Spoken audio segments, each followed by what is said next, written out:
When I'm looking for my winter stuff, I like bluff walls. You know, as you start to get into your late fall, early transition to your early winter, those fish, it seem like they really like to travel in the back of these creeks, and you can catch them coming out because they're coming out to winter on these because they don't have to move near as far. A lot of these bluffs have kind of stair steps on them. That way, whenever, you know, they can follow the bait up and they don't have to move far to get different depths. Say you have a big cold front, they can run the bait up on there in the mornings when they're feeding, and they can just slide off and they're over 20 to 40 foot of water real quick. And it's a high percentage area for those fish to set on, and that's what I really like to key on because, you know, you get more bites, more presentation, and you're allowing your bait to stay in the strike zone a lot longer when you're setting on these bluffs.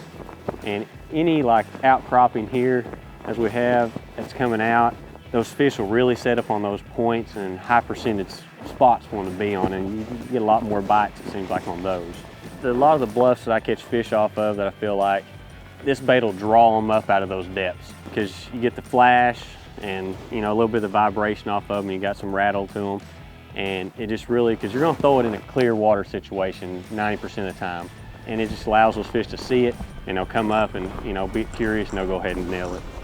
You know, when I'm going down bluffs, I try to target if they're on the main bluff wall, if they're on the back third of it or the front third, just depending on your water temperature and where the bait is. I mean, a lot of times you're just really looking for bait, especially, you know, this time of year. I mean, you always need to be around bait, but water temperature, water color, and where that bait is really kind of determines on what stage I really start looking on these bluffs. You know, earlier in the fall, those fish are starting to migrate to the back of creeks, chasing the shad. When you start getting those cooler nights, and it seems like your water starts dropping from 55 to 50 here in Oklahoma, that really kind of makes those fish start moving out and coming to your middle third of the bluff. And when that water gets cooler, then they go ahead and kind of migrate out deeper and suspend over that deeper water. As I'm going down these bluffs, depending on my water temperature, like I said, it determines how quickly I'm going to work this road. Whenever the water gets below 55, I'm still working it pretty quick.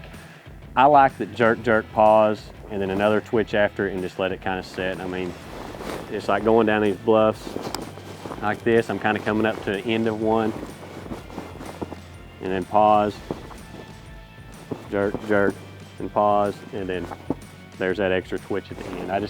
I like that dart, and then one more. It seems like when you hit that extra jerk at the end, I've got a lot of bites doing that. As you can tell here, we're coming down on the end of this bluff. You can see where it starts kind of breaking off more, you know, kind of up here where this crevice comes out. And from there to the end of this bluff, I'm calling that that third of it. And then you have more of a sheer wall bluff. I'm considering that my middle section of the bluff.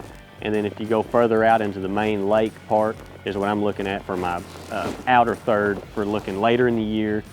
Normally the middle third and the outer third, I look at that, you know, later in the winter time, you know, even the summertime too, whenever the fish go ahead and try to get out in that deeper water for, you know, cooler water and more sustainable water, I guess you'd say.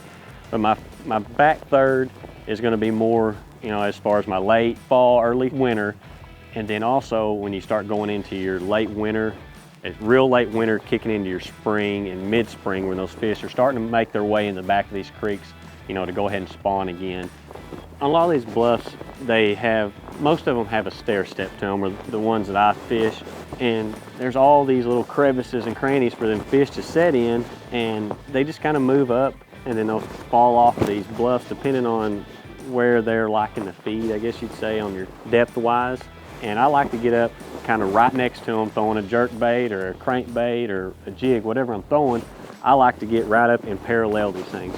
That way when you find out what depth those fish are using, you can keep your bait in that strike zone all the time, bringing it down.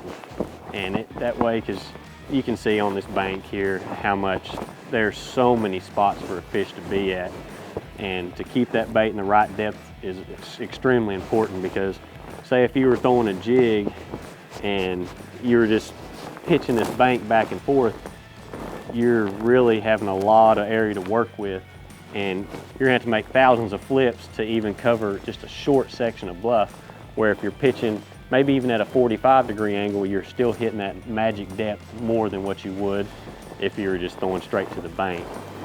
But them fish, they sit on these bluffs, and it's just so easy for them to move up and down when they're feeding.